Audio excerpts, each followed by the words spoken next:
So, good afternoon to everyone who's joining us. I think we're still in the process of joining, so good afternoon to all of us who's actually watching and listening to us from different parts of the world. And first of all, I'd like to say that this conversation, this discussion, it's available in two languages, English and Ukrainian. So in Facebook and YouTube, you have Ukrainian versions of NV, as we call it, so the magazine New Time. And we're grateful for the partnership, and it's really great that we have so many intellectual, important discussions taking place on that platform. In English, you'll be able to get that discussion on YouTube channel of International's Mayor's Summit. It's my honor to present it today, just like the Western NAS Enterprise Fund, where I am responsible for the local economic development program. So the urban development topic for me is of huge importance because I'm their fan. I'm its fan, let's say like that. And I think one of my missions in life, is like help them somehow to become better, to improve in peaceful time and in such turbulent time that we have today during the wartime. So the recovery and reconstruction issue has entered our conversations quite a long time ago. So after the first settlements which had been deoccupied, and somehow the recovery is taking place because some settlements, some cities and towns already engage money. People just come and take away all the debris. Someone is replacing windows and roofs. Some schools and kindergartens and hospitals are about to open. Someone is thinking of master plans, but it's really of huge importance. What is the key element for the society today? It's important to understand that urban recovery is not just about buildings, dwellings, it's not just critical infrastructure, it's not even bringing people back to their homes, which is really essential. But quite often we say that we pay a very big price not to be different. We want to rebuild it in a better way. So the issues I'd like to use a foundation for the discussion. So the people in the settlements, the people in the towns and cities, which are those new values that war is pushing forward maybe today, pushing us to these values? How shall we rebuild these cities? Who will do it? Who are the new leaders, or maybe not the new ones? And is the leadership itself, is it becoming more dense because of the war? And it's a huge honor for me today to talk to people. I do respect them a lot. They are, let's say, those who inspire me a lot. So Євген Глібовицький, who is the long-term strategy expert, the Nesta intellectual group member, and also the UN group that worked on the Lviv strategy, and he understands how to work with cities, with urban environments. It will be of huge value. Volodymyr Єрмоленко, who's a journalist, a writer, philosopher.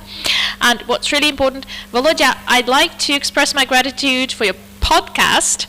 And you try to explain in your podcast, explain it to foreigners, it's in foreign language, and I hear a lot about that. That it's really great that finally we have this kind of material that we lacked previously, and I'm so grateful for it.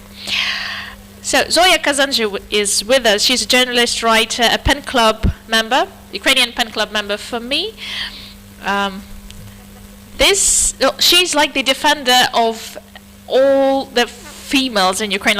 Shall I say, she's one of the pillars of Ukrainian society, I can say that. Zoya, thank you so much. Thank you so much. For the city's female leadership is of huge importance as well, so thank you for it. And also we have Wladислав Rashkovan today, who's a finance expert, alternate executive director of IMF, and also a person who compiled a new book on Ukrainian foundations, let's say, and the one who knows how to gather people, how to make communities, how to merge them, and the 6 articles to each channel on very important topics. This is itself like a mini society for us to understand what's happening in the actual society. So for us it's really important when we speak about the recovery. So let's start. I have a lot of questions today, and I do hope that we'll have enough time to discuss it, and I just really want to have this small discussion and interactive session. Those who are listening to us and watching, please use the resources to ask question. Facebook page of НВ or International Mayo Summit, both YouTube channels, use it. Okay, let's have the ice-breaking part. I know this is not a brief question, but maybe each will try to speak with one's own experience. So, what are the biggest challenges when it comes to rebuilding and recovery? What we're about to face, Ukrainian cities and towns, what they will face.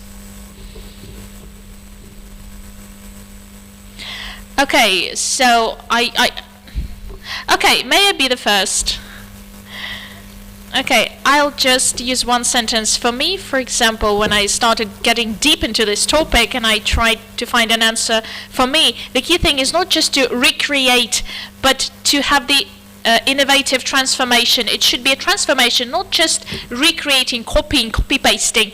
Let's just restore, let's just rebuild. Let's come to something we had. Let's return to something that we had previously, before the destruction.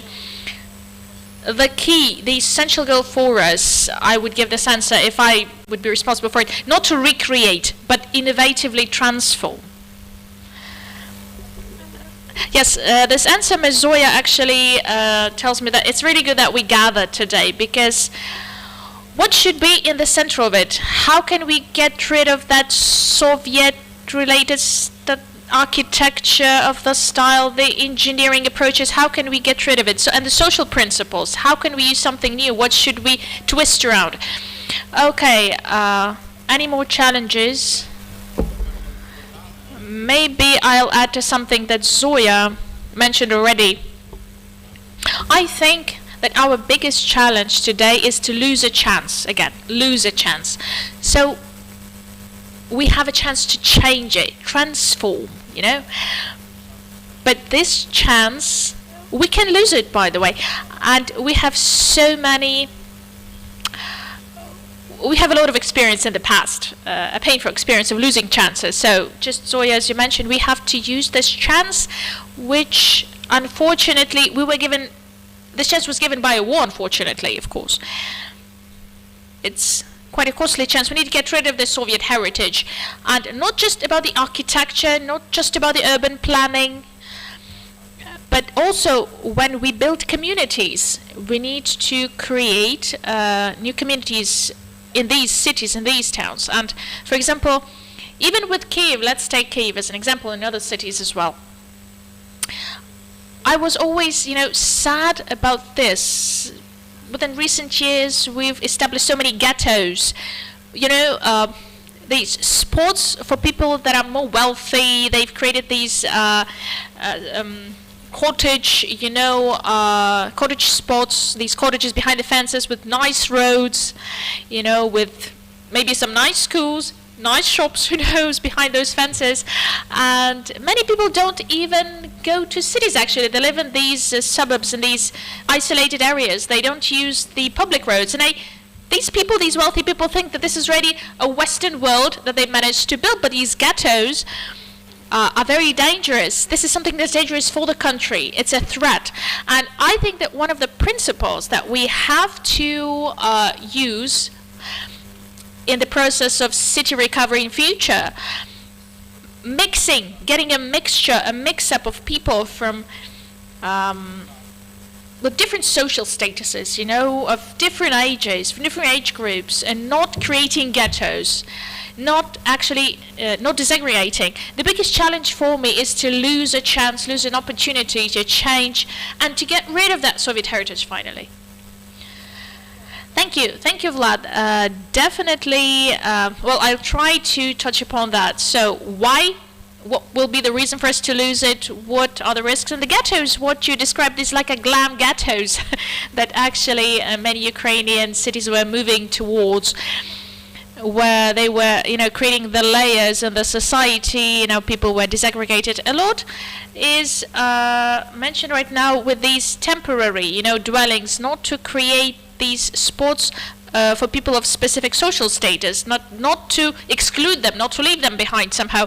Social and urban solutions, should be there. Okay, Євген, Володя.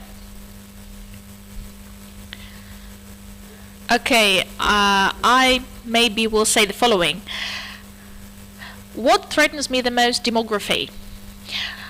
And what is the problem itself? That it actually goes beyond the short-term political cycles. The consequences of demographic changes and shifts, these are the consequences that actually do emerge in the strategic perspective. We do speak of 10, 15, 20, 30, 40 years, and so on. When we have these consequences, it's really hard to do something with it, when these become real. We just have to be very prognostic. We need to think beforehand, and we need to think like in decades. And even the political teams that actually lead the towns, lead the municipalities, for example, those which compete, they must have this succession line. Demography does not forgive these rapid shifts. I'm really afraid that the majority of Ukrainian cities and towns, in some years, these will be depopulated completely. There will be no young people there, and therefore no perspective. And we won't have investors coming to those areas. They won't enter. The employers will not be interested in that. We won't have any infrastructure developed there. So demography itself it's like a patchwork. It actually combines and merges so many other disciplines. So there are the security factors which are essential, and also other factors, economic and social factors are there as well. I do think that demography gives an opportunity to use this holistic strategy, create this holistic strategy for cities. We are not there. We are not at this point. I visited some eastern and southern, cities and towns, and I've seen locals of government, it actually is not moving in line with time. It's not. There's a different pace. All these demographic processes which are accelerated in war, these will give us, these very, very drastic consequences in months. It's about time to recognize that we were actually using the resource, the leftovers of the resource, which is already not there, and we need to have these solutions generated right now. Not just using this hype, and short-term and strategic perspective. We should take both in the scope of our attention. Definitely, this is a very important challenge. So you actually talk about this a lot. We talked on the summit about it. After Volodya's challenge, I will go back to that. This will be the first issue in these demographic changes. For us to understand, for all of us to understand what the risk is, and we definitely need to bring this to all people, who will actually rebuild, who will ensure the recovery of Ukrainian cities and towns and communities. Volodya, your vision, your opinion, what is the biggest challenge or challenges? I'll try to respond to my colleagues' and friends' words. To me, it seems that we just have to understand, first of all, we need to define what actually the Soviet type dwelling or settlement is. It's not just about the architecture, if we speak of Soviet type. The key thing about Soviet totalitarian regime is absence of communication, lack of communication. Hannah Arendt once gave this good diagnosis of what totalitarianism is. What is totalitarian regime? When people feel lonely and isolated, when they feel lonely even when they are in the crowd, but you still feel lonely. So when a person is standing in the crowd surrounded by people, feels lonely, then totalitarian regime enters due to different reasons. Soviet type cities and towns, they were built in that way. What is the characteristic of Kiev? What is the Soviet Kiev? How does it look like? No communication, no cafes. Okay, no communication spots. That's what we call what previously they had is local supermarket. That was the place to talk for people. Within the last decade, how the cities are changing. What actually drives Russians mad? That people start looking for those communication spots, exchange spots, in cafes, restaurants, pubs, co-working spaces, new theaters, even street music spots, street art. So all this actually drives them mad. And we have a chance not just to become like Europe, to resemble Europe, but somehow to be even better, because in European cities I visited, I'm concerned that they lack communication as well there. People become more individualistic. They stay in their houses and apartments in these like cottage, neighborhoods, and they just play computer games, they watch TV, and these empty streets, like in small German towns or French towns, it's something of huge concern. It's a threat, I guess, and it's really a bad way to pave. So the first thing that local self-government should think about, how to bring communication back. Soviet-type cities and towns, these are the settlements where people don't communicate because they work at enterprises, at factories, they sleep in these residential areas, residential neighborhoods. You understand where, Tроещина, Saltivka, these neighborhoods, and they move somewhere just to work, they commute, and then they go back to their apartments to sleep, and then they go back to their factory. And if we think about new cities, new villages, new towns, undoubtedly, these are the settlements which are filled with these communication sports, communication and creativity, innovations, these are generated via communication. Everything is generated by communication. The demography that actually Євген mentioned, post-Soviet architecture, all these, areas and blocks and neighborhoods which emerged, something that looks better than Tроещина and Saltivka, externally, but not. No, it doesn't look better externally. Why? Because these actually, it's not about long-term vision. It has nothing to do with long-term strategy. Why? What's the reason? These don't stipulate infrastructure for children. Nothing for kids. No, like kindergartens, schools, and so on. These actually, nobody asked a question like where children would study. Where will they go, Where will they spend their time? Young parents, if they want to work, if they get any support to raise their kids, who will do it and where? This was the big problem. It's not just our problem, it's a huge problem for America as well. Europe in this context does much better, and I can even say that Soviet Union even dealt a little bit better with that. They tackled it slightly better than we do. But if we don't create these conditions for people to give birth to their children, what demography we're talking about? We need to give environment. So communication and future, these are two key ideas, two key concepts that must shape our vision about the urban environment. May I, if I may? Yes, thank you. Yeah, Ms. Zoya, please. I just want to say the following. Demography, I've been actually going deep in that issue in new projects a little bit, and we can say about forecasting, we need to talk, well, Ms. Libanova actually gives very turbulent speeches and concerning speeches about demography, a lot of concerning messages. We, I guess, already are in the middle of this demographic pit, as we call it. And I just want to add to something that Mr. Glібовицький said. Євген, you told that local self-governance, that it doesn't keep the pace. Yes, it's true. I even have examples, especially after 2014, 2015, when from Luhansk and Donetsk regions, small towns, leaders, active people, activists came to small towns. They took money from Americans and Europeans, created hubs, and around these hubs, they restored the life. They were actually bring these towns to life. We have numerous examples of it. Ukraine has that experience already. It's quite unique. And we can actually use this experience if we talk not about the rebuilding, but what I say about building a new thing, a new concept. But what is important in all that thing, and we'll talk about it today, what is really important?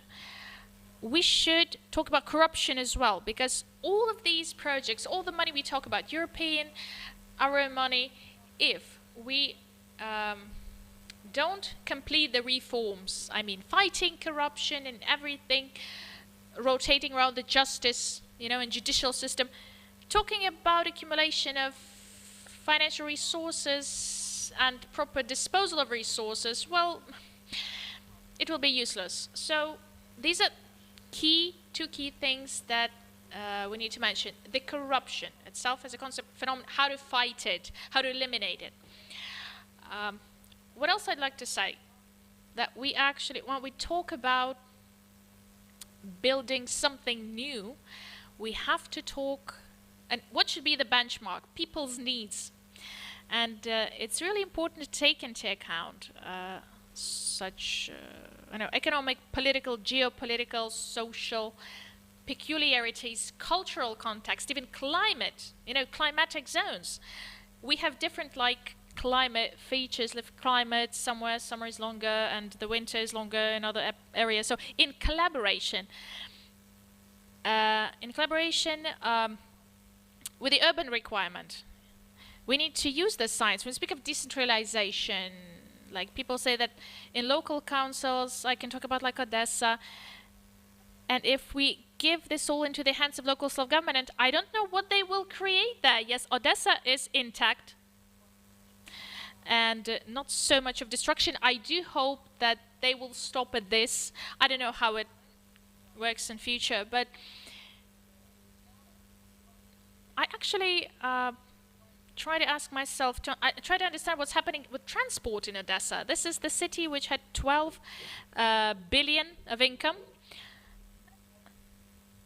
This was annual income. They couldn't plan. They couldn't normally even, have the road marking there. So how will it happen in Odessa? How will local self-government deal with that? I'm very skeptical about it. I have very skeptical forecasts and opinions regarding this. Will they work with expert groups? Even when they have money to hire some really effective experts with a reputation, with credentials, people who know how to work with big budgets, big infrastructure projects, it's quite doubtful.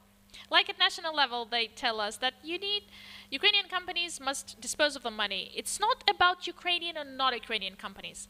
If these are qualified, what is the background, what they offer? Because it's important to have collaboration and not just to build this separate world and we will again have the same mistakes made and saying that, oh, it didn't work, we were not ready, we did not think that would happen like it usually goes. So we may have this eventually.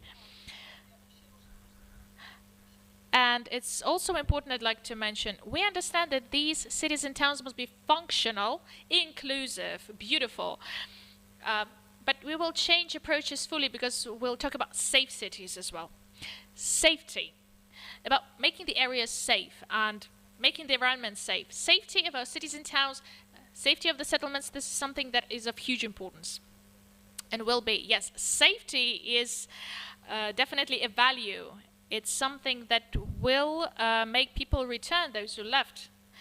And I'd like to first talk about people, then about the principles, new principles. What should we rebuild it? What should be the foundation of rebuilding? The demographic situation. This is a huge challenge, of course. And Євген,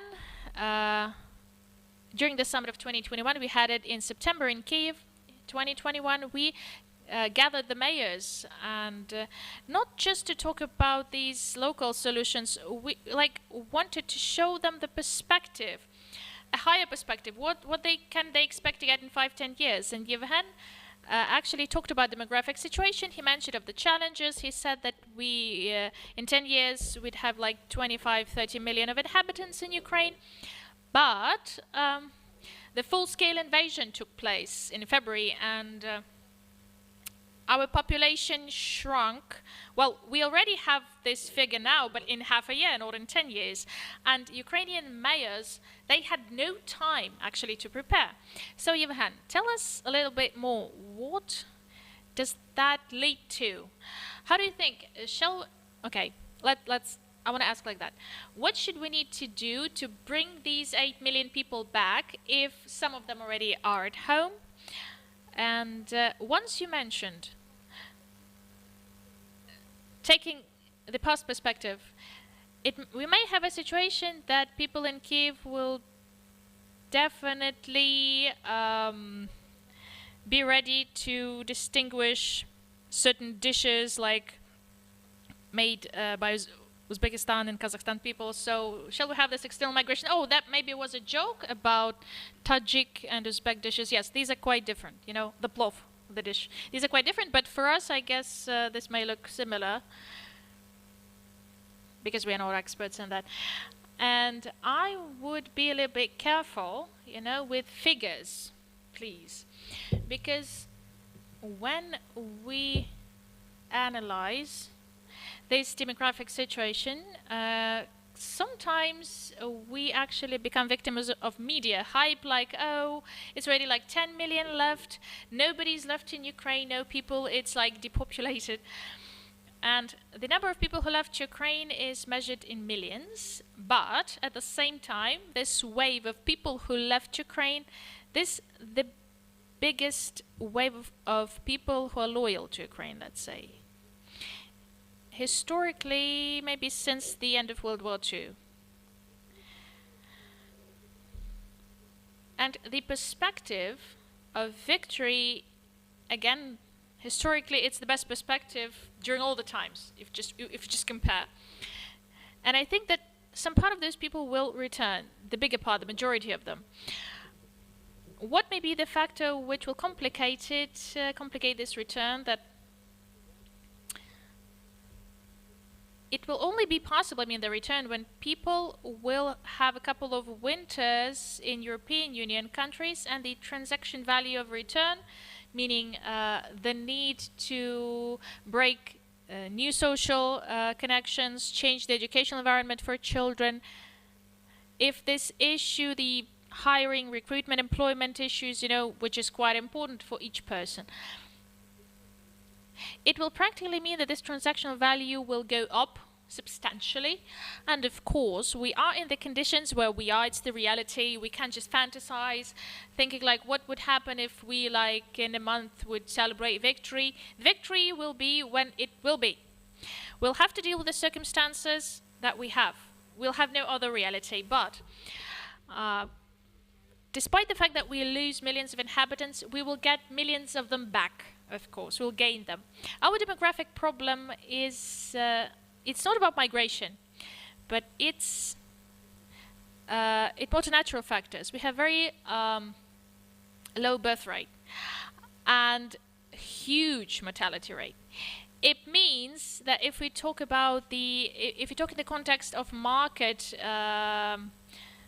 scope and the opportunities that we may get, if we speak about the society's efforts, so we need to multiply the number of people and the life expectancy, and it means that we have to think of this special indicator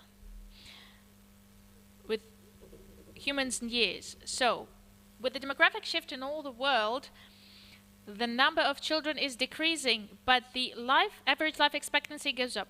Now we have less children, but the average life expectancy is approximately the same that we have in 1960s.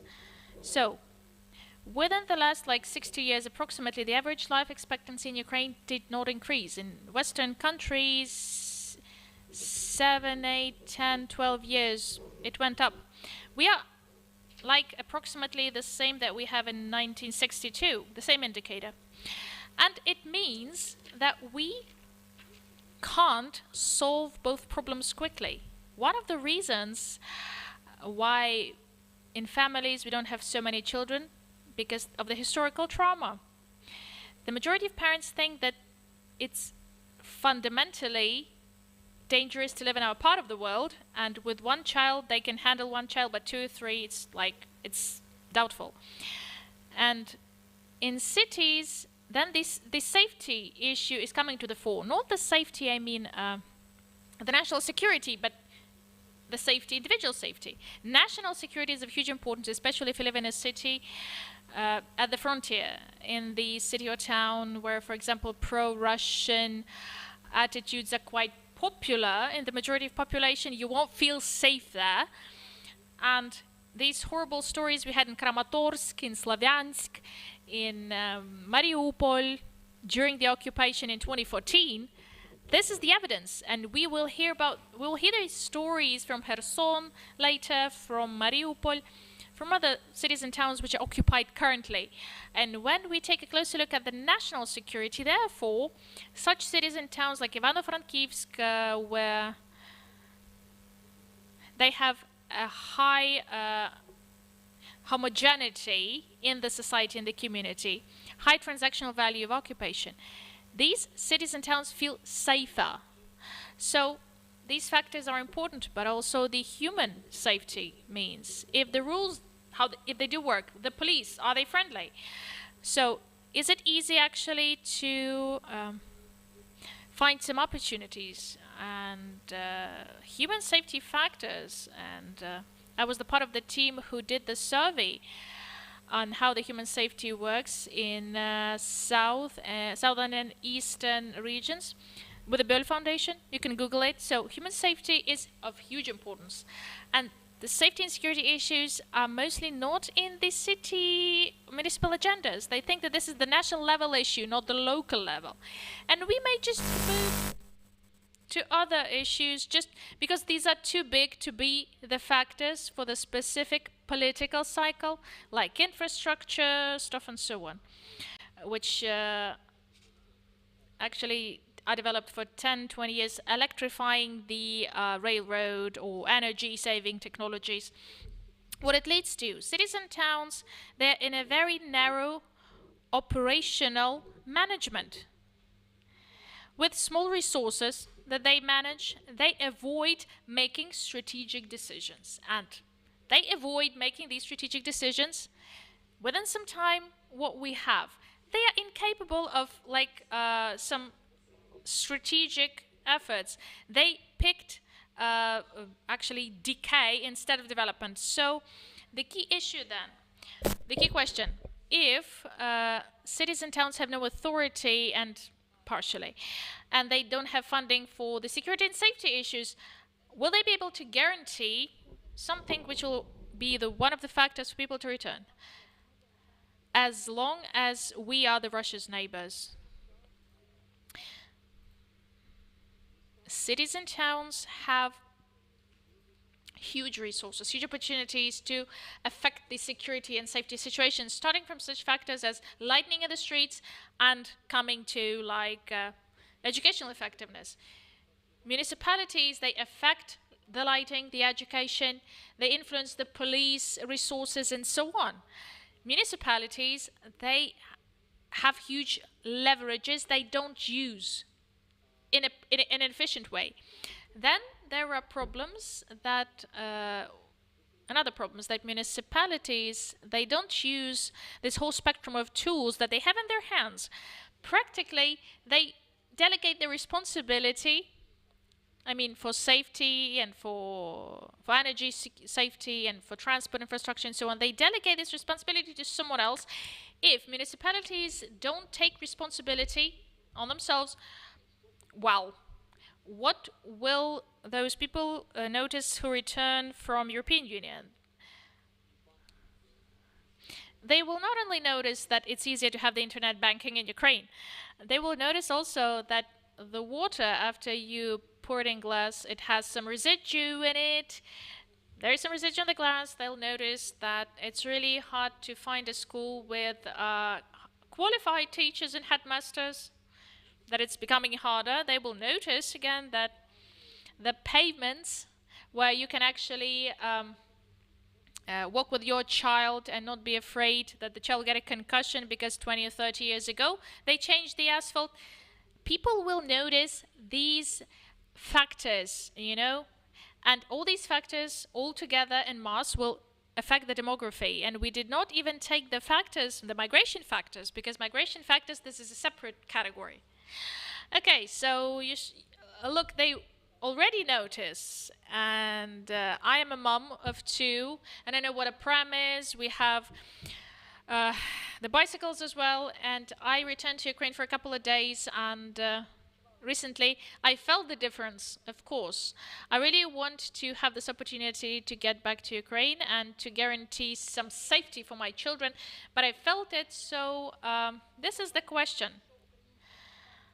what Ukrainian cities should offer, how should they really start recovering, rebuilding. It's not about just the municipalities that were destroyed by rockets and missiles, but also the western cities and towns as well. We need to make them also comfortable and inclusive.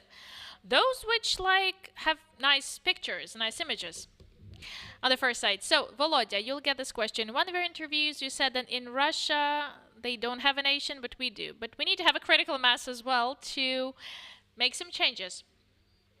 So, one of my biggest fears is we are losing a lot of cool people, great people who go to war. We lose them at the front line. At some moment, they impersonate this leadership and fight. We did not fight just the external enemy. I'll tell you about Roman Ratushny, who actually tried to defend the parks and recreation zones in Kiev to protect them, not to be turned into another residential area. Do we have an understanding? Do we have many people like Roman Ratushny? Do we need to increase the number of such people, or the war, the fight will simply create this critical mass? Or like a lost generation, because we've seen so many cases when young people who maybe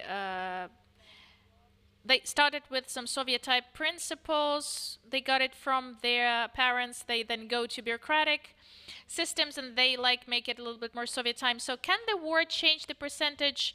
Can we get more of people like Roman, and can we get fewer of these people, of these young people that actually still live with these Soviet principles? I had one previous experience when I was in Brovary with my children, and behind me there were 3 kids, 10, 11 years old, I guess these were, and the topic of their conversation: how do you help the army?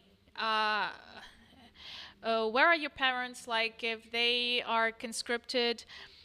Why Boris Johnson resigned, and can Boris Johnson become a UNSG? And what errors were there in Zelensky's speech, evening speech? What mistakes did he make? So I think these children, 10, 11, 12 years old, these kids they grew up very fast, they're growing up very fast. What's happening with us in this context is, these are tragic things, but in this tragic context, we have huge transformations occurring.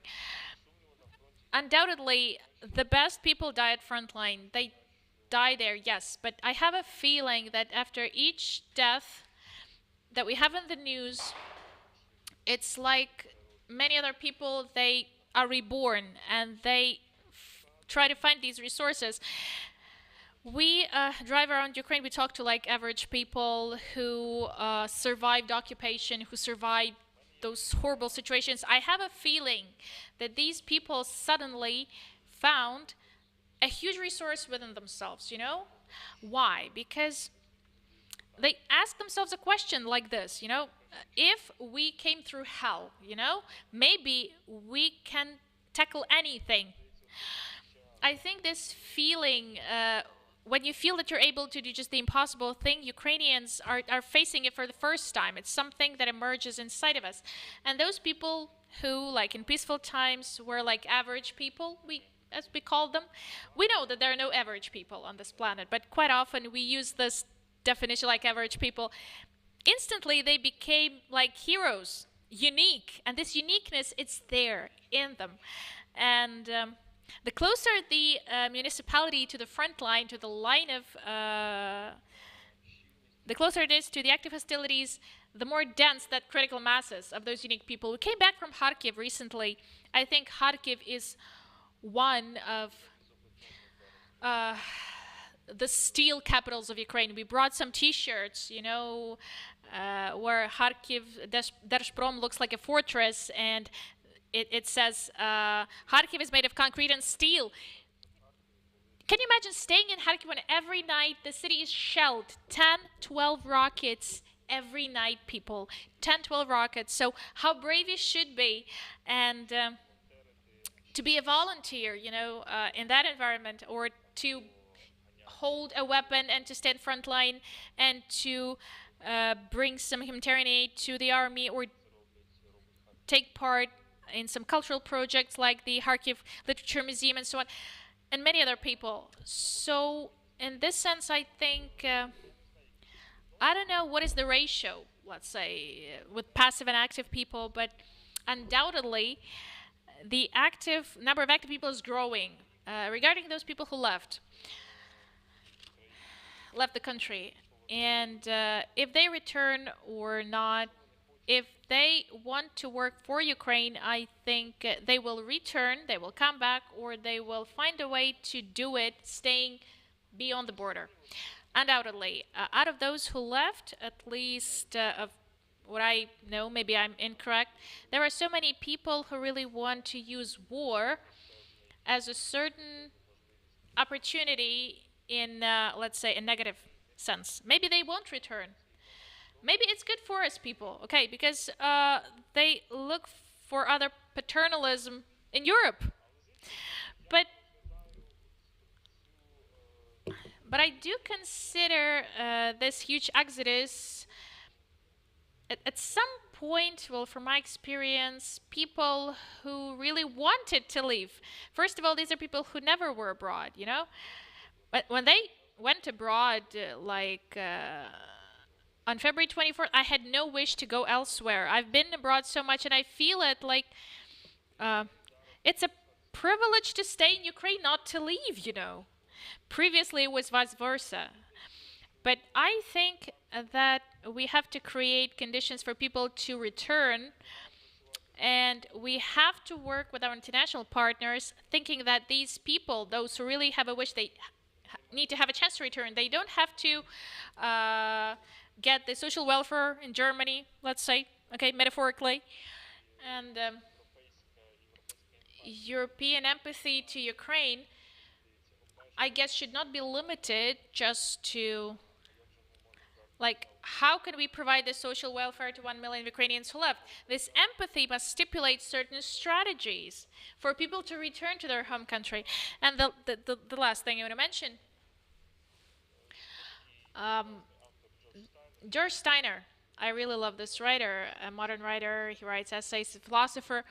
And he once, in one of his texts, he wrote that Europe is a continent where they drink coffee and they walk from a town to town, from a city to city. I think it's a very accurate thing, well, about coffee, where people communicate, I mentioned, where people meet in some spots to exchange opinions, exchange emotions. The more of these spots we'll have in each of our municipality, the better. But what does it mean, walk between the towns and cities? The density of spots, the residential density, it's of huge importance. Populating density, and we just have to think about it. How to develop towns located between big cities and municipalities. How can we make Makariv, let's say, how can we turn it into a spot where people just visit when they go from Kyiv to Zhytomyr? And Makariv itself may become a spot for some interesting processes. In Makariv, a lot of destruction. There is especially in Shlyachetska Street. It used to be Lenina Street, and some other streets are destroyed, and interesting processes happening there. Makariv is accepting IDPs from the east, just like from the south, you know, just like many other half-destroyed towns. They do it, and we have a very unique situation when the experience, which was not like merging for all of us in 2014, you know, the IDPs left the war area, the hostility area, they came to the no war area. Now we have a situation when people quite often leave Volnovakha and come to Makariv. And the difference is that in Volnovakha and in Makariv, in March, there were hostilities in February and March, but Makariv is deoccupied. Volnovakha, unfortunately, temporarily is still not ours. So this is the process of we are uniting the country. It's important, but I have a feeling that there's not much communication about this unity. People still continue living in their bubbles, you know, and maybe this is something that we have to think of. Again, coming back to communication. And I will conclude it with this. It may sound tragically, of course, but definitely we'll lose the best people at this war. But these best people give us an example. They set an example. And I think that this example will become viral in the society. I do hope. May I just add a little bit to what Євген said and Volodymyr with this question, okay?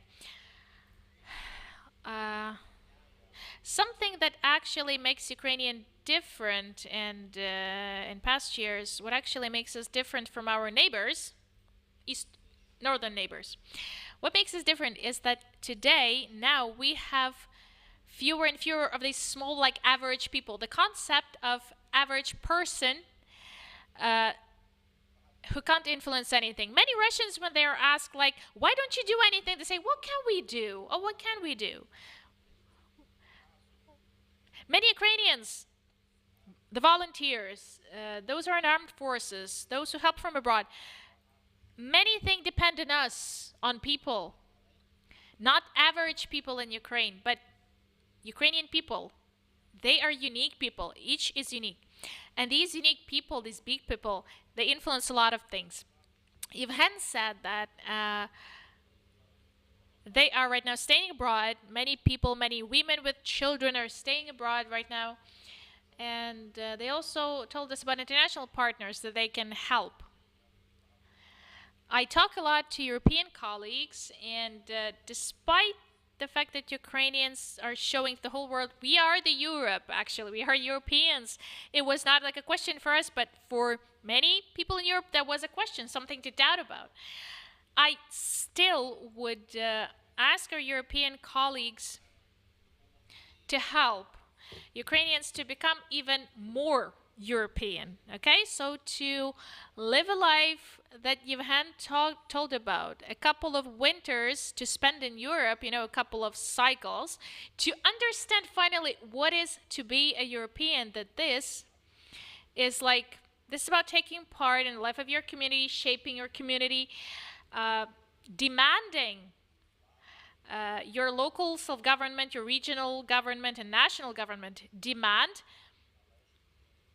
something they have to get because they pay taxes, to monitor, to supervise, to control, let's say, the expenditures, how they spend the taxes, how the local budgets are spent, you know, in the national budget, to control and participate in decision-making process at the level of municipality, town or city, whatever, to understand what the roads will be, what the infrastructure will be, where will be the walking spot, you know, where the communication spot will be. So I think this is really important. Not just, well, about cafes, I agree. This is really important, something that makes us different from totalitarian world, but also places where you can feel safe, I mean. Walking, you know, these walking zones, if you don't have a car. Barcelona actually does a lot of that stuff right now. But being a European in average sense, you know, in normal sense, in ordinary sense. And when coming back to Ukraine, these people, when they return, they will create an extra demand. A demand for like payments for mothers with prams and for small kids. A demand for these recreation spots, public goods, lighting in the streets that Євген mentioned. And we have opportunities. And this is an opportunity for local self-government to demonstrate this, to give it to people. And then they will feel in Ukraine like in Europe. Not just the coffee that Євген mentioned. Okay, so this is really important. This is really important. And I'm coming back to my first statement that we have a risk that we will not give this opportunity to feel like in Europe. And then these people will pick they'll try to choose. They'll have a trade-off, a kind of a trade-off, you know. And this choice will be there. They'll make the choice. They'll try to choose between something that we give to our children, and many will, of course, try to do some best for the children and stay in Europe. Or they will choose themselves, because for many 40-year-old people, there may not be so many opportunities in Europe. The transactional cost or transactional value will be really high, that you had mentioned. I've lived for 5 years in the US, and believe me, with my level of Odessa networking, I was able to build, I'm not integrated at all in Washington community or even in the community of my small town that actually is next to Washington. So many people will pick. Either they want to return to their job without an opportunity for their children, without the perspective for the children, or they will pick their children's future. This is the demographic crisis. It's not because of just low birth rate or high mortality rate, what you had mentioned. They will also, it's about the demand for like the healthcare and education. This is the chance that we have to do everything that we can at the level of municipality to prepare this for the people who are staying beyond Ukraine, or maybe within Ukraine, but they just changed their location. I just want to add, please. Okay, give me a second, because we have so many topics that I'm not sure that I will be able to touch upon all of these. Just briefly, I wanted to say, Vlad, for example, how much money do we spend in Ukraine? We had this tool in communities, we had these open budgets, but you know, on the one hand, these were like complicated mechanisms. People didn't even want to. On the other hand, again, it's the level of activity of people in how much are these involved in urban processes. We have to talk about this as well, how to change this. Volodya, there was an important statement from you for us not to just use the social welfare in Germany, let's say. But I talked to a couple of Polish mayors, and frankly, I have a feeling that they will do everything not to let Ukrainians go back, because they are employed. They look for very specific jobs, like not the blue collar. They look for teachers, musicians, they look for museum workers, you know, and Ukrainians become a strong human capital that Poland does lack right now. And definitely this for us is a loss itself. Children as well. Don't forget something that Євген mentioned. Children will be there. Those 5, 6, 8, 10, 12-year-old, Volodya said, these Poland or Germany already will raise them as Polish or Germans. This is true, and my child, like in 2 months, my child already is speaking Polish. Well, not very perfect, but still. In 2 months. It took her 2 months. A very simple example, but they have another driving rules around the city, and when a driver only sees you staying on the pavement, they actually already slow down. And we don't have these manipulations on the road when you try to fluctuate, when we like violate the rules and we sacrifice this common good and we create traffic jams, or you don't have it here. When I came back, it was something I noticed in Ukraine. Can this experience, foreign experience, change people for other principles of municipal recovery or municipal functioning to be there? I'd like to ask Vlad, but I also want to ask Zoya. And Zoya spoke of some financial aspects. We speak a lot that like money, donors give the money. We look for it somewhere, but for investment projects, it's really important. Modern form is important. And there was judicial reform. Nobody was successful from our governments actually to handle it.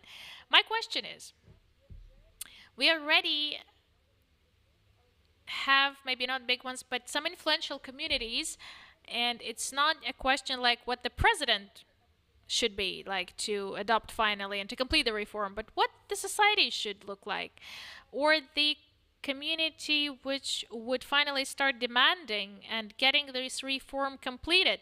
We need judicial reform for investors, for municipal development, for safety, internal safety.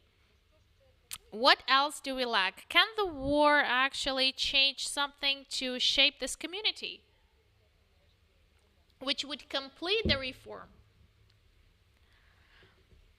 If you ask me, like the day before yesterday, I actually left the new school of my son, and they had this English inscription: building strong children. It's much easier to build strong children comparing to repairing broken parents. So this was in school, yeah. This was written in school. I think that educational reform that we have to continue, or at least not changing for a couple of years, stabilizing it for a couple of years to get a result. Without these annual changes, regular changes, we need to launch with that as well. And Volodya spoke of 10, 12-year-old children. I think this is 10, 12, it's a little bit like early, 13, 14, 15. This is 15. This is the age when I would invest a lot of time in that age, because in a couple of years, these teenagers will be almost adults. They will go and vote. They will go to universities.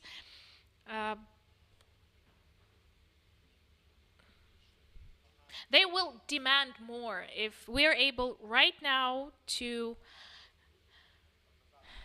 show these children what Europe is, what democracy is, what society, like proper society is, what Ukrainian history is, what future may this country get eventually. And we'll be able to build some horizontal system of trust or network with these children in this age. I think we will have more opportunities in future then. Of course, Zoya mentioned that as well, the justice system, judicial network. This is the part of safety and security system. If people feel weak standing towards the court, it's not just about the culture of driving. I mean, the driving rules, whether you stick to these rules. It's a thing that such people, many of these people, they have a habit of driving like that. Why? Because it's because of impunity. Nobody punishes them for it. That's why, because they can actually pass the police without any punishment, or just pass through the judicial system without punishment. I really want to see a Ukrainian who gives a bribe in Germany to a German police, German traffic policeman, or like in a state agency. By the way, I get it from my friends, they tell me, my friends with the middle class friends, they say, okay, it's so bureaucratized here in Europe, like in Germany or in Austria. You can't even give a bribe to anyone. They actually say this, just to accelerate the process. And again, this European lifestyle, European mentality, it's important. Something I mentioned, it's important. Just to eliminate this idea, just to destroy this idea that you can give money to settle the issue on the road in state agency. And again, what I mentioned previously, to create a demand for the local self-government functioning and to control its functioning. Together with education, these are the most important reforms. Okay, not soon. This will take time. First, we need to raise a new generation, and then we'll have reforms. Okay, Zoya, no. It's incorrect right now. You're saying this in an incorrect way. It's 2022. 30. Every year for 30 years already, we say that it won't be soon. Let's start, people. Okay, let's start. I fully agree. I fully agree. And I always say that educational reform is of huge importance because we all want to get other teachers, other prosecutors, other officials. But if we have people just coming to pedagogical universities because they say, okay, you'll become a teacher because where else would you go? This is what we had like in 1980s. All those who didn't enter other universities, they went to pedagogical. I don't want to insult anyone, but this is the thing. I won't even mention the minister. We will have another humanitarian ministry, Shkarlet will be responsible for. Then definitely part of those who left will never return because of such leaders. I'll tell you about a couple of things. First thing that irritates me.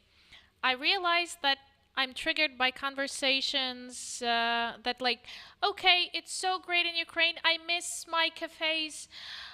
We have such a service. I can anytime just get any service, find anything I want, just to settle any issue. I always want to say, okay, if it's great, why the hell are you leaving to Germany? And why don't you go to Odessa where it's calm? Why are you there? Like, I'm triggered with that thing. I returned to Ukraine in February 2022. Before that, I had 2 years spent in Canada because of lockdown. I worked online and I had to go to my daughter and help her with grandchildren. And at first, I really missed cafes and some stuff I got used to. But then during some time, I understood that walking and drinking coffee, maybe it's not that important. What's more important? Security, safety, rules, that you don't pay bribes, transparency of your existence in the society, you know, and communication and your contacts with state power bodies. And I'm so triggered with all that, you know, like, yes, it's cool. We have so many services. Everything is just works instantly. But, you know, it's like tourism. It's like, okay, we develop tourism. But in this tourism development, a huge corruption margin is there because the whole licensing system, it's in the cities. And it's clear that you have to pay for everything. It's the corruption that I'm telling you about. And I understand that it's really important for the communication. For our cities must be the territories where people interact. But there's like more important stuff. And these are of huge importance. These are the concepts, I'd say, the concepts of what shall we do next with a country, what we will do with our lives, how shall we live. And I fully agree that children, after a year or 2, 3 studying in European schools, they won't have a wish to go back to Ukraine. Now parents think of like already what is important, the present life of their children or their comfort in Ukraine. Look at so many countries. We definitely are very profitable migrants and high-class migrants for many countries. Estonia is making some important steps. A poor country with various problems, but almost all our medics, they are assistants right now because they have licenses, but they are involved in their sector. Canada, we never had that, you know, previously had to pass an exam, but now the driving licenses are just exchanged. Right now, we just exchange Ukrainian driving licenses to Canadian. And the employment permits, you know, without any like language level or whatever. So these are issued. And the demography crisis is all around Europe. It's there in the world. And I won't take Latin America and other countries where it's warm and the birth rate is high. But demographic crisis is in Europe, it's not something new to Europe. And of course, getting ready-made staff, people who are ready to work, who love to work, of course, no doubt is there. And they create new businesses instantly, they're creative, they open something because they know how to live in modern conditions, how to create businesses. Yes, this is really cool. But on the other hand, I'd like to talk about those who are ready to return and those who return. We speak of those who leave. I understand that a very minor part of people comparing to those who left returned, but these people who returned, they are precious. Like I have one guy, he's a captain, 10, 11 100,000 euros he has, you know, he's a sailor. And when he returned to Ukraine at border, he was asked, like, you will not return there. Are you sure you should go? He's from Odessa. He came with these vests. Right now he's at the front line. He said, I will not live in occupation. I can give you a lot of examples with Odessa. Something that we need to describe and to talk about, because our city is taken as pro-Russian still. And the progress that we've had since the February 24th, we can't even compare this. We would, in peaceful time, we spend 20 years on that. Processes are happening. Everything happens fast. I just want to tell about Uman. We have such head of National Agricultural Council, Andriy Dekun, and he has the lyceum, a kindergarten. He has a school right now, a secondary school, and he also wants to launch an agricultural university. So he thinks a lot about agricultural and food safety. This is important, of course. I came to Uman, and he's a friend of mine. Just I wanted to talk to him to see what he's doing. This National Council bought 400, vehicles, cars, and 400 jeeps for our army. He says, my mission is simple. As long as our guys defend us, they're the front line, we have to defend it here, because they will return and ask, what were we doing here behind the front line? So I started offering farmers who created their businesses, who have social capital, who have reputation in the country. In our country, where reputation, unfortunately, means nothing sometimes. And we started talking that we need to go to state authorities. 5 years, and 5 years. They won't steal. They know how to lead. This is management. They know what to do within the local areas, but okay. Again, I'm so concerned with this patchwork mentality. Like, each is building something in an isolated way, then it does not go up.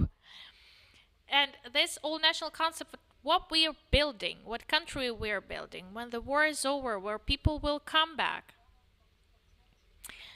Again, I think that the local self-government will not have a wish to...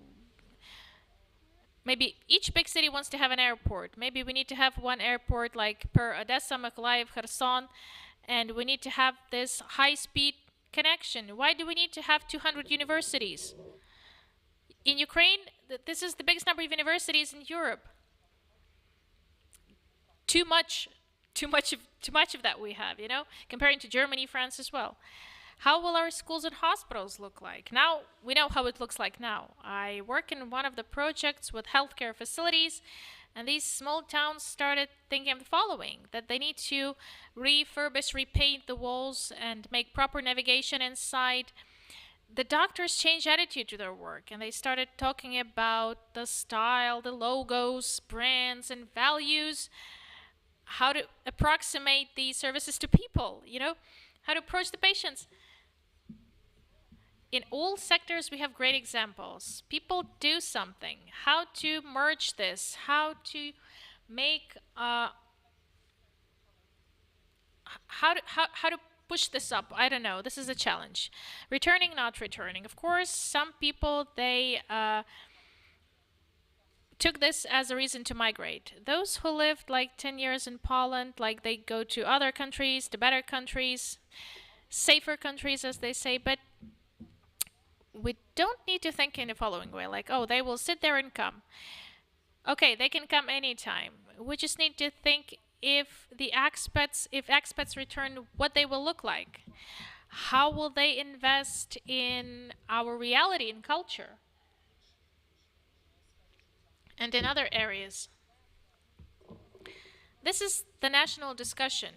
We should have it. It should take place. You don't know... Well, you know what's triggering me and what's of concern? This demand to dictatorship, the strong hand. National surveys, many dream of elections sitting in Kiev. We know that they try to compare ratings, but this demand for dictatorship, for a strong hand, it's of a huge concern. We may talk a lot like, okay, we have new leaders, we have volunteers, people who come from frontline, the war will be over, it's not eternal.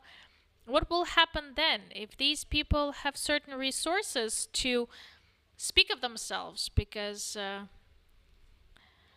elections and certain activities, they require resources, not just human, but financial resources.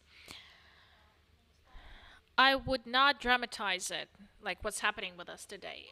We have to understand in some absolute figures, what are the forecasts, what are the ways? We're not the first, we're not to be the last ones getting in that kind of situation. We know that the Balkan countries had that experience. We just need to think of that as well. We need to assess how they actually recovered, you know? Not the rebuilding, but actual recovery at national level. And we'll have investment, and Ukrainians will be the ones who invest the most into their country. I hear this usually, that we have so many niches emerging. And I heard a talk that people stay in Europe, but the niches stay. We have a lot to do in our country. So we need to get out of this depression.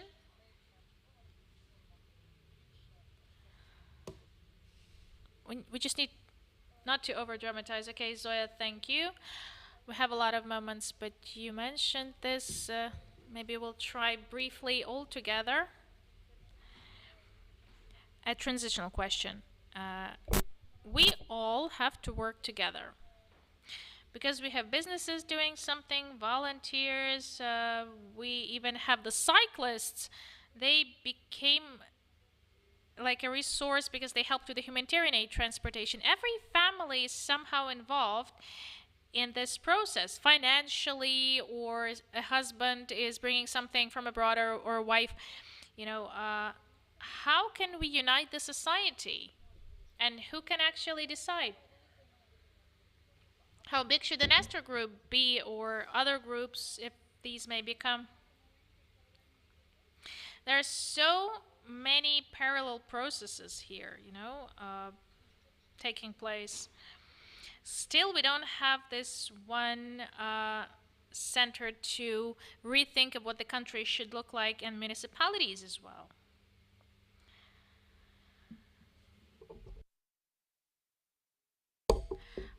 To me, it seems that it's the feature of a country. We don't have this one single center. It's something peculiar for Ukraine. I would not expect that we would have one spot where all decisions will be made, and I think that the more centers we have where certain ideas can be offered and some approaches can be generated, the better. What I love, what I adore, is that we can have this evidence-based approach, and many municipalities can use this approach to design some policies. Just an example, in Ivano-Frankivsk, in Prekarpatsky National University, with the help of Swedish project SIDA, they actually 3 years ago, they had an analytical center established. This analytical center, a year before the war, they had a huge work carried out, and with a small data they had available, they managed to update the Ivano-Frankivsk population, and they actually understood what the demography in the city is.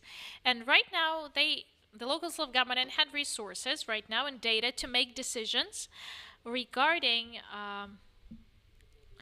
what needs they need to take as primary when it comes to IDPs, how to develop the city, what to do with infrastructure, based not just on impressions, not just on empirical data, but based on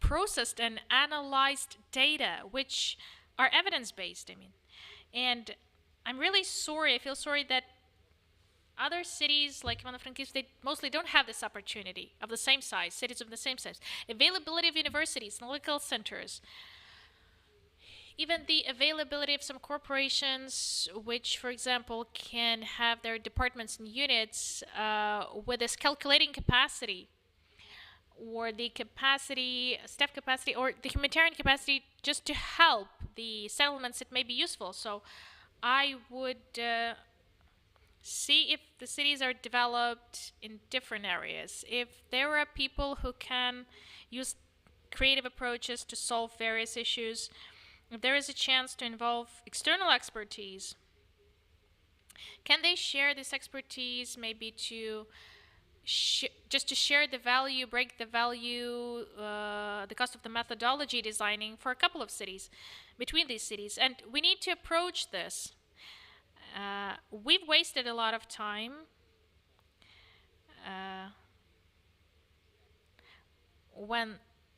since the decentralization reform started. We've been wasting time, but right now it's the time. We need to move very fast because there's actually, if we want to offer people a new quality of life, an absolutely different quality of decisions, we don't have much of that time. We have 1 or 2 political cycles maximum to persuade people that Ukraine is on the right track and it can handle everything. It's not just about convincing people in the country, but also Ukrainians beyond the Ukraine. We also have to convince foreigners who may become potential migrants and integrate in Ukrainian society like we would love this to happen, and we would have another stakeholder. We need to convince those clubs we would like to become members of, European Union, NATO, that we are on the right track, that we move just like the modern European country should move, not like Hungary is moving, yeah? So I think that a lot of homework we still have, difficult homework, tough homework, which starts with basic things.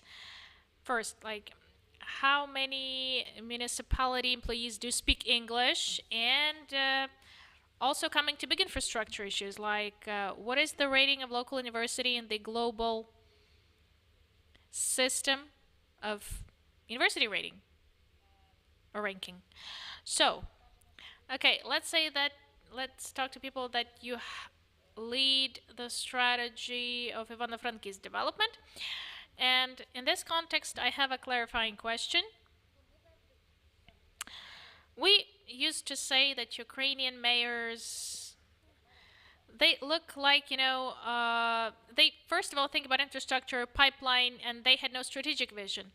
They couldn't present the vision of the settlement in 10 years and the strategy for 10 years' time, even if other mayors would take the place then. In Ivano-Frankivsk, civic society is involved, a community is involved. The Warm City program, I just want to ask,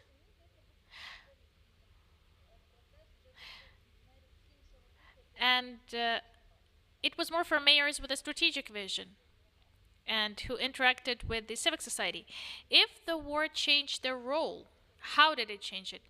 May it be a risk for us to coming to this previous image of a mayor, especially in those places and those cities where we have big infrastructure problems, municipal infrastructure, the pipeline, the water supply problems, heating supply, and so on.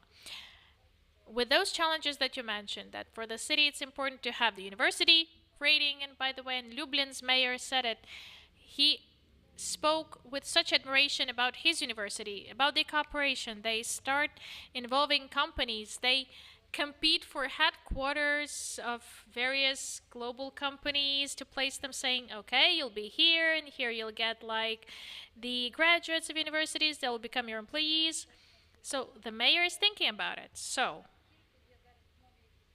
if we have new challenges, if the mayor's role is changing and the war actually affected it, or we have a risk of backlash, I can't say. I feel sorry for Ukrainian mayors right now. They have this battle of ice and fire all the time.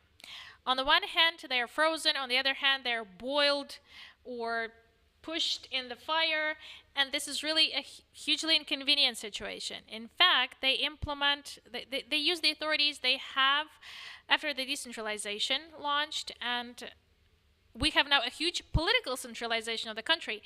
And the political centralization is a consequence of the war, but At the same time, as a result, well, it leads to like a whole political movement which becomes a beneficiary of this centralization.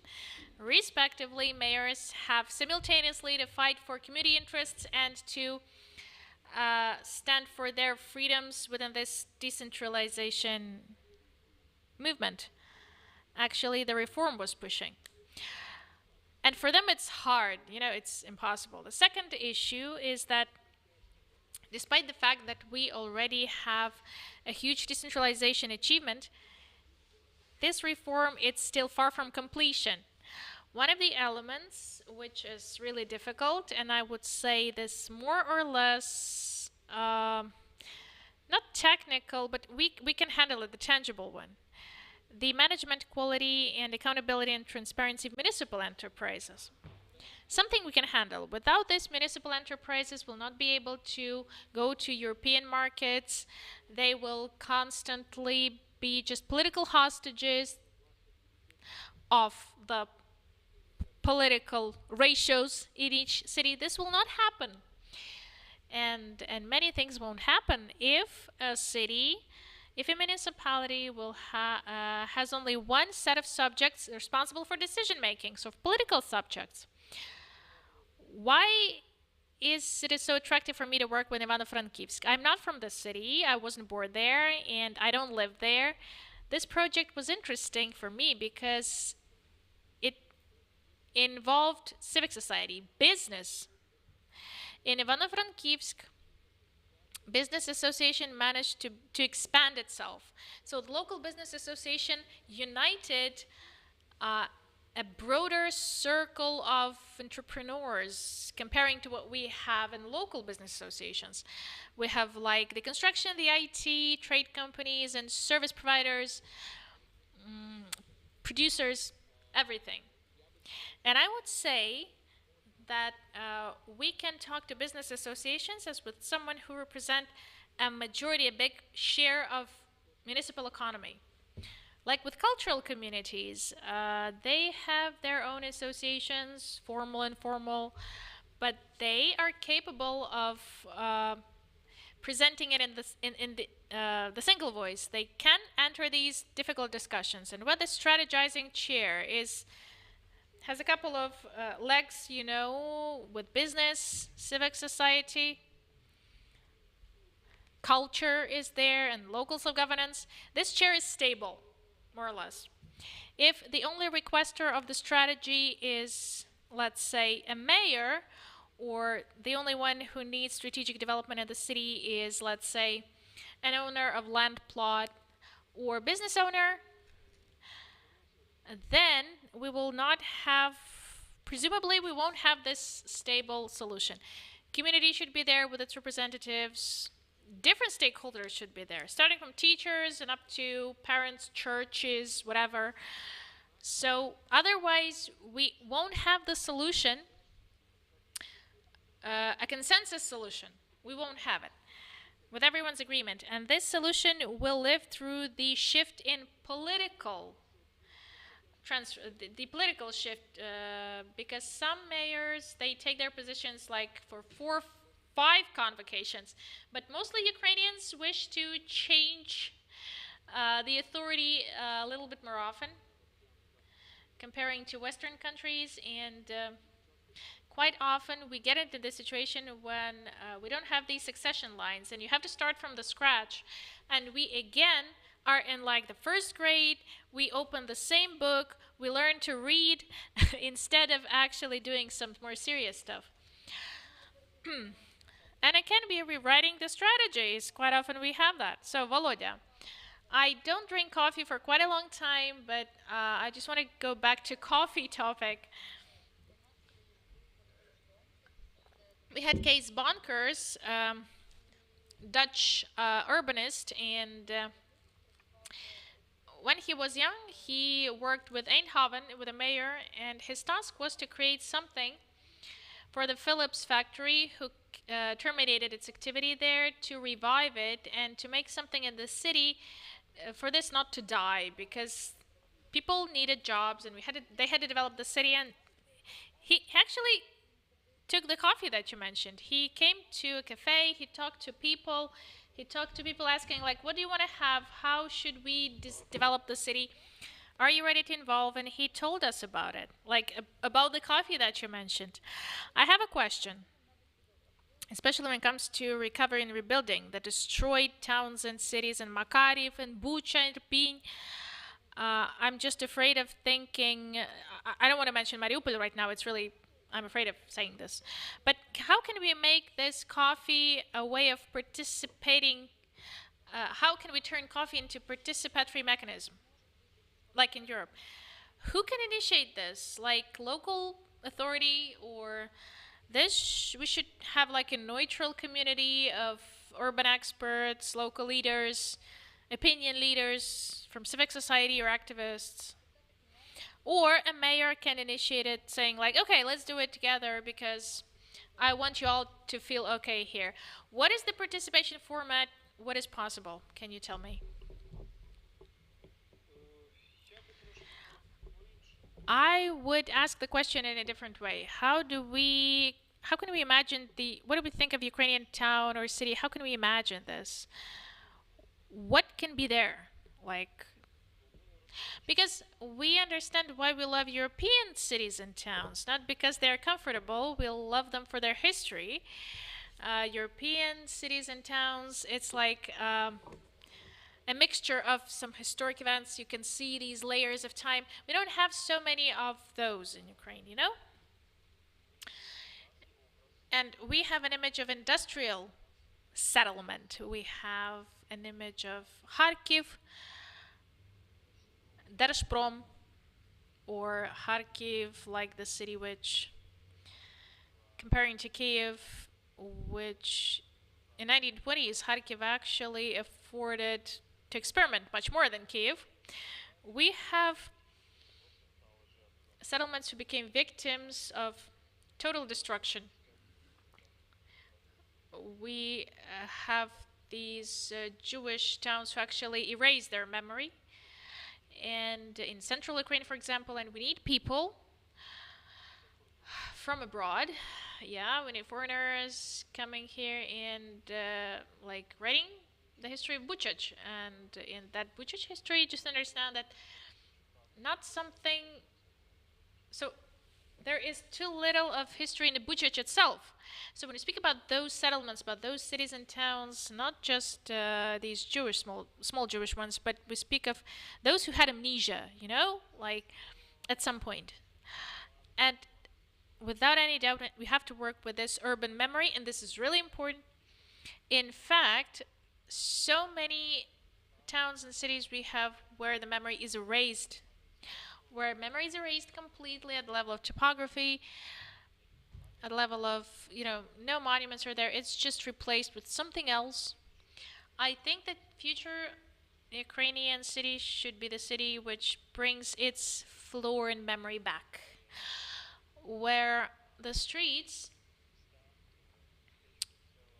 in villages, towns, and cities bear the names of people who actually lived there, not with some names of imperial poets, let's say. Yeah, in the best sense. So the work is done. The work is done. I remember us visiting Chernihiv region. We came to Ichnya, small town. The residents have a whole encyclopedia. They actually did it themselves. Encyclopedia of their town, you know, of their district. And a lot of this topography potential there is, which is not in national discussion, but it's there, like it exists. And it builds around local libraries, museums, local museums. We just need to find resources and how to make it visible, how to make these stories visible, how to present these. So a question is, for new museums to be established, a new organization of space, where urban space can present its history with stories. In modern world, in our world, it's even more important. Makariv, let's say, or Horinka, Mashun village, or Велика Димирка, close to Brovary, Irpin, Bucha. They have to tell their stories as well. They need to have space. We just have to work differently with the memory as a concept in a different way. All these hundreds of people killed in Bucha, they must be presented in that space. We must hear their voice with names of the streets, with memorial boards, never mentioning,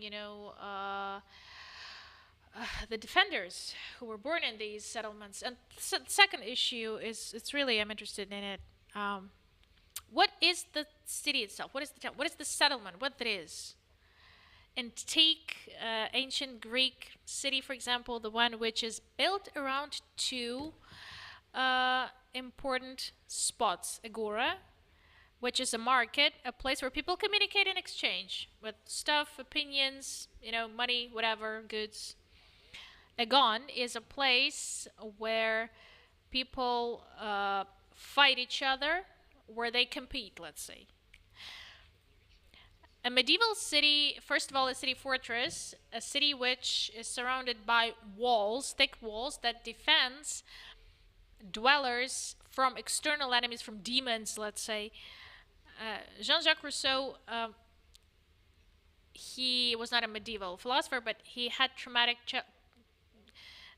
childhood experience. He came back to Geneva and he could make it before the gates closed in the 18th century. He had to sleep beyond the city, and it was a big drama, Then he told it, like staying beyond the city limit or being in exile, as it happened then with Mr. Rousseau, it's a big tragedy. It used to be a big tragedy for a person. 19th century city is absolutely different because it destroys the medieval fortress. It's the Vienna. It's the Ringstrasse in Vienna, It's also somehow relates to Kiev. When the Kiev fortress was destroyed and the city was expanded, so the city is not focused anymore on safety. Safety is not the key for the city, the key concept. So other stuff becomes important and essential. To me, it seems that in 21st century, and we already mentioned this, Zoya Vlad mentioned that, and Євген, of course, the key function of the city, of the settlement itself, is to generate more developed, to generate better citizens. So education should be the center. Education is not just about raising people, giving new employees to a labor market, what we saw in the 20th century. Education should be the aim of life. We live to learn. We live to be educated, because education is development, it's evolution, it's your personal evolution. Undoubtedly, the concept of Ukrainian city, of new Ukrainian city, this concept should stipulate that city is built around an educational spot, a heart of education, a university. This may be bigger than university. Our universities, look, in fact, they treat young people as children. Our universities are just like schools. So children come to us and we keep them till they're 22. Universities must be the place where people learn while they live. Lifelong learning. The last thing I want to mention. To me, it seems that for us Ukrainians, we have this special attitude to botanics. One of our key images is the garden, the image of garden, and in Kharkiv region, we were in Skоворodinivka, a village where the destroyed museum of Grigory Skovoroda. I visited it for the first time, but I felt why Skovoroda loved it, because Ukrainian, it's like this feeling of Zen, of complete concentration. It's like Tibet, and I'd say that Soviet era destroyed, with this image of industrial cities, Soviet era destroyed this harmony in Ukrainian settlements. I don't know. I'm suspicious of it. It destroyed its harmony between urban and rural environment. So Soviet era destroyed it.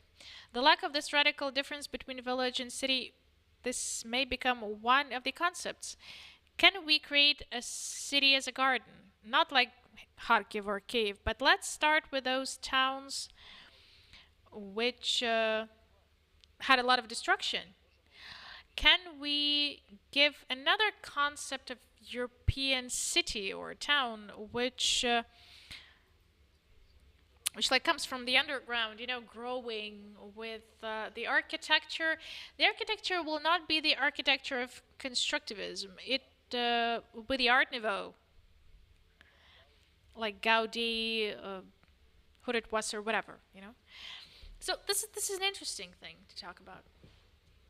A new image of Ukrainian city which become eco-centric and environmentally friendly. I think it's something that we need to think about. Can we build these cities/gardens? And this is something our people would love, because our people love parks. And some mayors maybe are not that positive, but they actually made their careers based on parks, and so many mayors, as we saw it in local elections, urgently started making parks to win the elections. This is such a primitive vision, such a primitive approach, but can New Ukrainian City become an eco city where a person will not be opposed to nature, but collaborating with nature, let's say, in harmony, and not like in Tроєщина or Kharkivsky, like in Kharkivsky block? That would be interesting, I guess. Thank you for this great speech. I started imagining these new cities in Ukraine, and I still have this picture of Rivne in my mind. I visited it a couple of days ago, and I looked differently at the city then. I had a question like, how people allowed this to happen? It's really ugly in some streets, meaning that nice houses are old. They're slowly destroying, they're slowly falling, like brick by brick.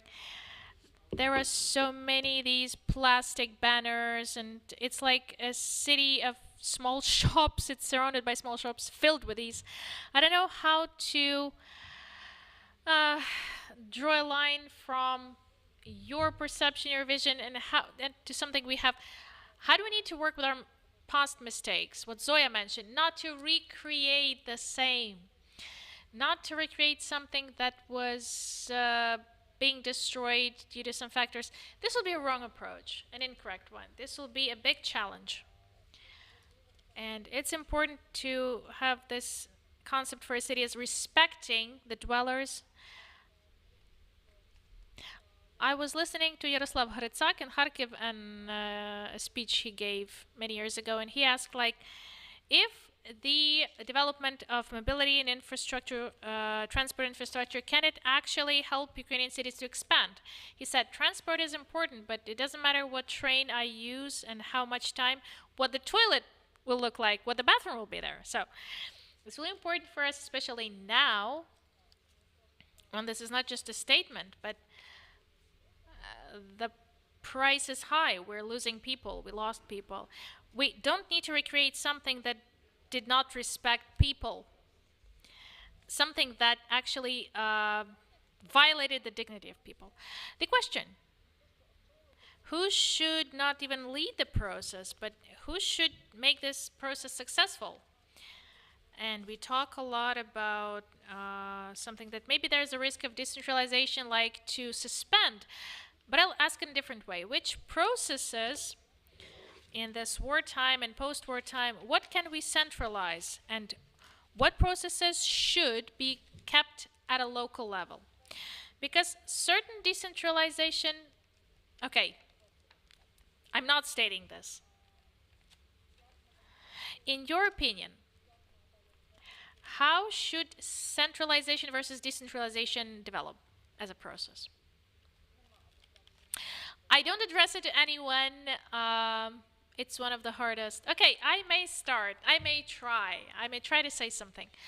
My hypothesis is the following. If we would be more decentralized system now, it would be much easier to break Ukraine. Our decentralization, I mean the decentralization, the start of the reform that we've been enhancing for 7-8 years. These achievements helped us in so many things.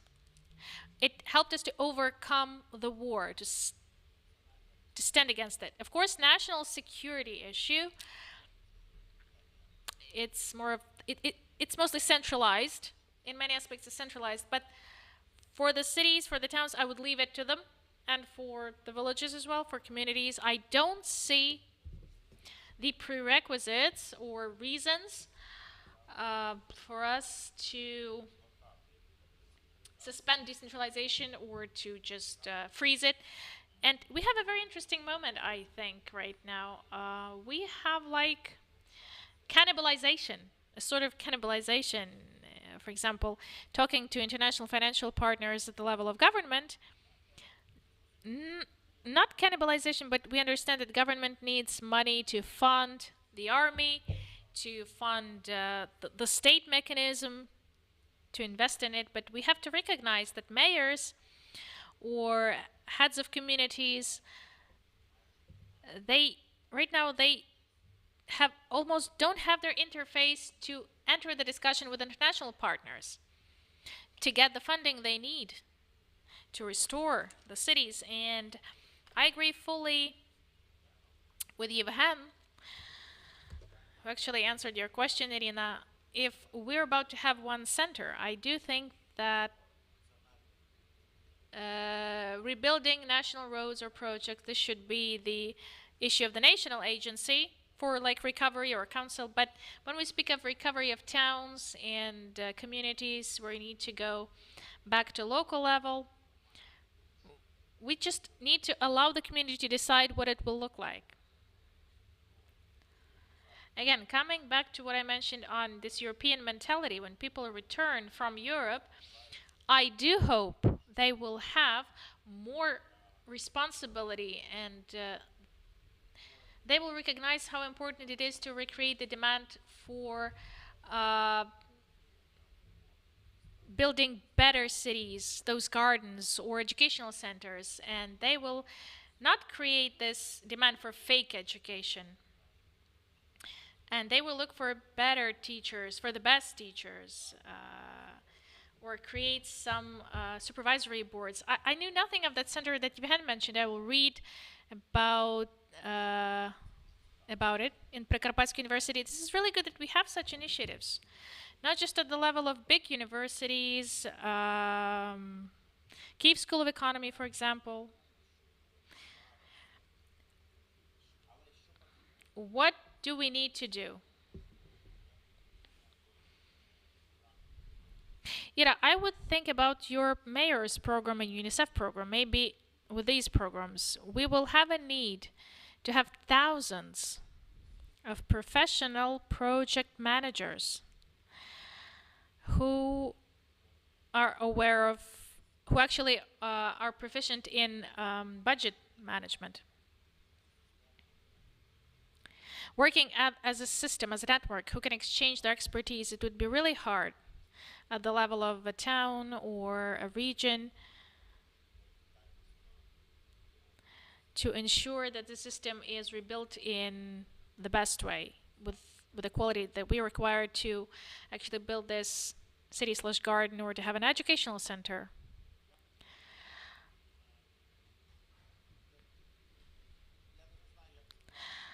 I don't know how to raise this issue properly, because you said that we may ask questions, may ask each other some questions. What Volodya said within these, with his last speech, but with the memory issue, I consider this is very important. We need to keep the memory, especially when it comes to cities and towns who suffered from the war recently, but it creates a risk if we speak of memory and recreating the memory, recovering the memory. What Zoya mentioned, it would be almost impossible. We will then recreate not building something new or something better or more innovative. We will bring back those streets that people used to walk because they have memory, because communities were established, and they went to this shop with this route and they used this road. And this is a huge risk that we will come back there and we will recreate this Soviet type reality. We just have to get rid of this. We need to respect the memory, of course, but we need to build the future. We need to make our future different. To focus on people, focus on communities, connectivity as well. Relations, people interaction, for people to walk, without cars, to communicate in the streets. Public spaces should be there. Schools, not only, again, not building something like Poznaki, on the left bank, or another Trayeshina, when you don't know how to leave that district, actually, in the morning. Thank you.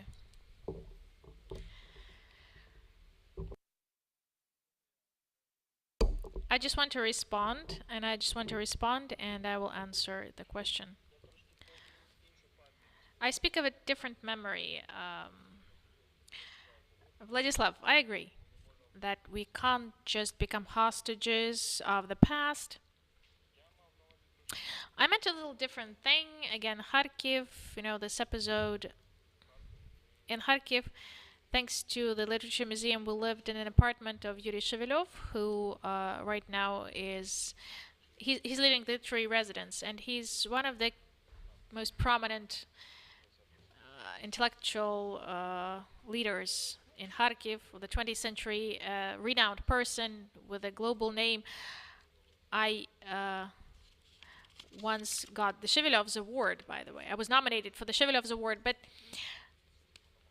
activists trying to popularize him, this is a global significance personality, And we had one dweller of that apartment block who does not know who Shevelov is, or pretends not to know, when we said to him, like, this guy lives in your house, and this neighbor said he lives in our house. So in which memory does this person live? In Soviet type memory, in Soviet type environment, even in Soviet time past. This image of Soviet type Kharkiv, where Ukrainian memory is erased completely, the Shot Renaissance, Kurbas, Yermilov, and many others. I speak of that memory. I speak of those people. Let's say Central Park should not be the park of Gorky in our cities, but give it any name. A person from that city. Ira, answering your question. If we come from strategic level to purely practical, what's happening right now in villages around Kiev? For example, we were in Horenka, Moshun. In both of them, in Moshun, we have this summer cottage cooperative fully destroyed. Imagine hundreds of cottages, small cottages, typical post-Soviet summer cottages, not for the rich people, just small summer cottages for people who were actually building these like for 20, 30 years. Tiny ones, hundreds of these are destroyed. It's not Bucha and Irpin, not even Irpin. In Irpin, we still have some, undestroyed spots. Everything is just destroyed there in that summer cottage cooperative. Half a year passed. We saw only one house where people try to restore, or try to rebuild. Why they don't restore it? Because people wait for the commission's conclusions saying that, okay, your house is destroyed due to hostilities, and we need to take all the debris away and just build it from the scratch. And this process, maybe in the budgets they don't have money, or the situation is everywhere. We can see it. We understand that Nobody will rebuild the villages in Kharkiv region because we have active hostilities there. Kyiv region may be someday it will be over. I mean, the war. I'm not a specialist. I'm just a philosopher. I'm not an urban expert, but I think that we have to get some partnership between the towns or cities, and the centralization is important in that part because it's obvious that these people in destroyed houses will not be able to live in winter. It's the end of August and we still have these ruins there, just like we had these in March, you know? Just it's the same. Nothing changes. And if they have like apartments in Kiev, it's good. But we met people who actually don't have where to live, literally. I don't know if we have this national program, but to me it seems that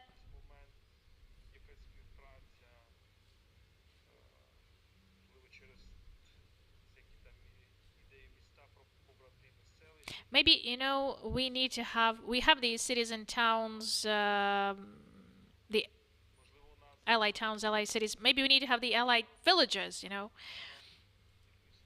The heads of these villages, maybe they don't need to wait to get some money from the top. Maybe they need to start knocking on the doors, talking to their peers in villages and towns as well. Maybe like even Japanese or European, American, whatever. Talk to their foreign peers. What we can see that we have this cooperation somewhere. Somewhere we have Japanese coming to Makarev and trying to restore like the library.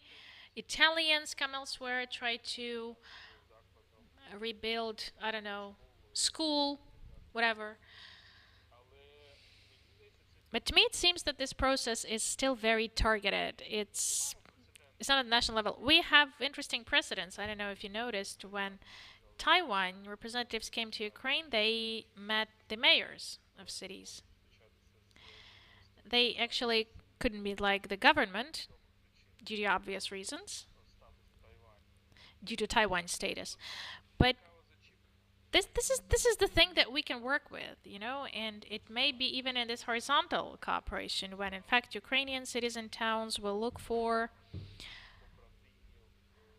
allies, for comrades, you know, in other like cities and towns, and not just go through big national budgets or international budgets, but via the cooperation with their peers, with their allies abroad. This is my opinion. Partnership is one of the issues that we're stimulating. It's one of the processes that we're stimulating. It's really interesting to find out that Miami signed an agreement with Irpin, and now these are allies, you know, and they want to help them to restore. But to me it seems, well, we have to take this responsibility for the restoration and rebuilding. It doesn't matter how many foreigners we involve. We need them for so many processes, for transparency, for the new knowledge. We still don't have because we already spoke about education level. It's really important for these senses, for these concepts, for us to create instead of conclusions, because I think that our topic is not open, and I have so many questions, you have so many opinions. Yaroslav Haritsak once said that this value of safety does not allow people to make changes because then they don't go to authorities, they are afraid for their lives, they have fear. I really want this to give us a push in our case, push to changes. I do hope that definitely something that you all mentioned, if some people die, other maybe start resembling them in this fight. I really want this. I really want them to fight for Ukrainian cities and towns. We need partnerships. We need this like external ones for different things, for the transparency and accountability.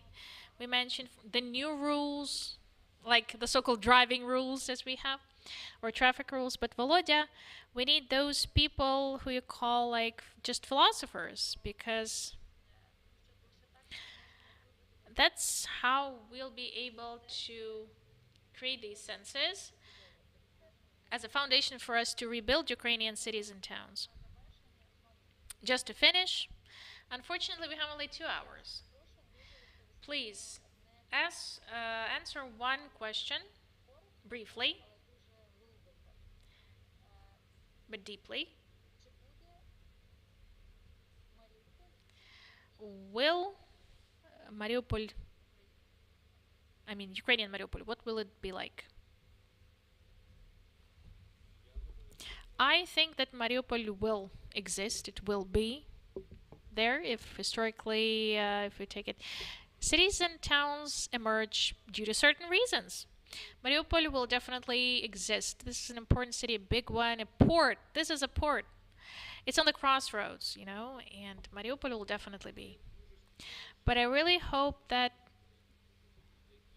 Mariupol will have a different mission comparing to one that was there during the Soviet time and was a hostage of Soviet industrial policy. I do hope that this will be a city of free people, a city where business, creative people, and others will feel free. And I'm concerned, I'm sure that this should be a strong city as well, because Mariupol, just like other cities in that part of Ukraine, this will be the frontier cities. Even if we finish this full-scale war, if we completely liberate all the territories, we will still have risks coming from Russia. They will not vanish. Russia will have its own painful transformation, and Russia for us will be a strategic risk for years to come, for decades, maybe for generations. In this sense, anything which comes from Russia, which flies from Russia, it may mean a new wave of threat. So the cities we're about to reconstruct, we're about to rebuild, those will be built from the scratch. These must learn how to protect themselves, how to defend themselves, to be planned in a proper way with such a culture to withstand the pressure, withstand the environment and the risks. We have to get used to being a frontier nation, and for the cities directly located in this frontier zone, this will mean a whole bunch of other approaches far from ordinary, other skills. This is like a new page. A new page in urban planning that we're about to discover and study. I can say a couple of words. So undoubtedly, Mariupol will be a Ukrainian city. To me, it seems it should be radically different externally as well. I think this will be I don't see this as a memorial city. A city of free living people, as Євген said, but with memory, with a memory. A city that must keep the memory, and for me, it's what is important. Post-colonialism, getting rid of the Soviet heritage, we have to do it now. This colony should just vanish. We understand that the risks are there, but I would say not just about Mariupol. I think Kharkiv will be different after we finish it. We'll have the risks, of course, afterwards, but we will just complete this whole thing. Slavyansk will be different, Kharkiv will be different, Piski, not like Piski that they say in Russian. The narratives are of huge importance as well. Toponymy is important as well. I think that this may sound cynical after all these losses, but this war, the 9th year of war, it gives us, we have a lot of losses, of course, but it's evolution.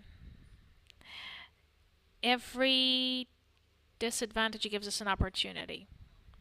We have a chance to build new cities, new country, and to change intensively, because this is a revolutionary way we're about to pave within these changes. Ukraine will always be. It will never cease its existence. And soon we'll start talking what the Ukrainian Crimea should look like. Yeah. Thank you. I love this positive attitude, Volodya. And Vlad, please give us your opinions about Mariupol. Mariupol, it's the Mary's city, as they call another, another godmother's city, as they call it. So it's a very important image. And this is a city where the cultures cross, with a Greek name. It's with a Greek origin. It's important because, to me as a philosopher, it's important. It's one of those powerful. What we are trying to discover, we Ukrainians, our powers. This is the place where the Europe is to be revived. And Europe always revives when it actually digs deep into its sources, into its origin. I mean, the Greek one as well. Yuri Kosich, our wonderful writer, has this great novel, the Lady of Pantida, and the owner of Pantida, and the lady from Azov. He mentions her there. This may be the potential.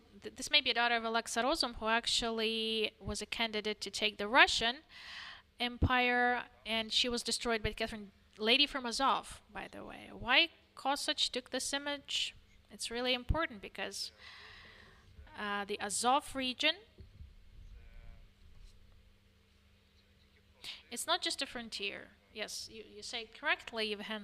It's also a point. It's a historical spot. It's an important historical spot where so many cultures left its traces. These are dug deep in soil.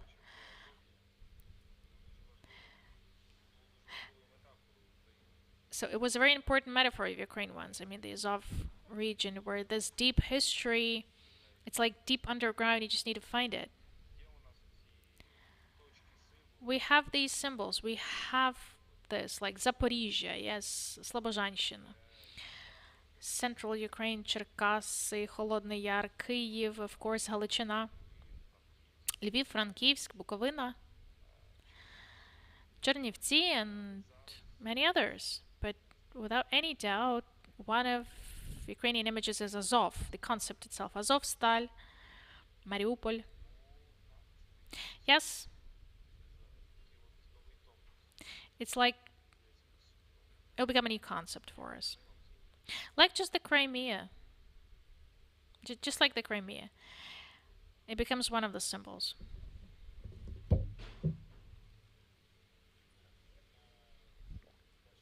Irina, first of all, I agree with my colleagues from Mariupol is Ukrainian, of course. This is the city where we will have the first supercomputer to be installed. The first supercomputer in Ukraine, called Azovstal. And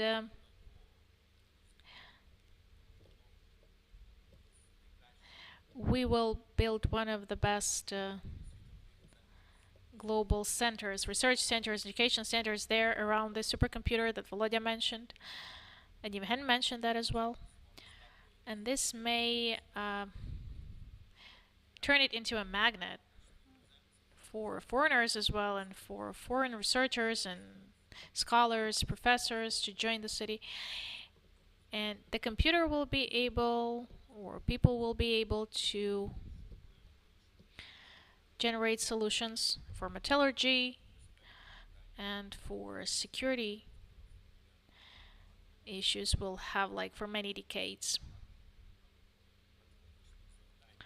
To help us with the cyber security issues also.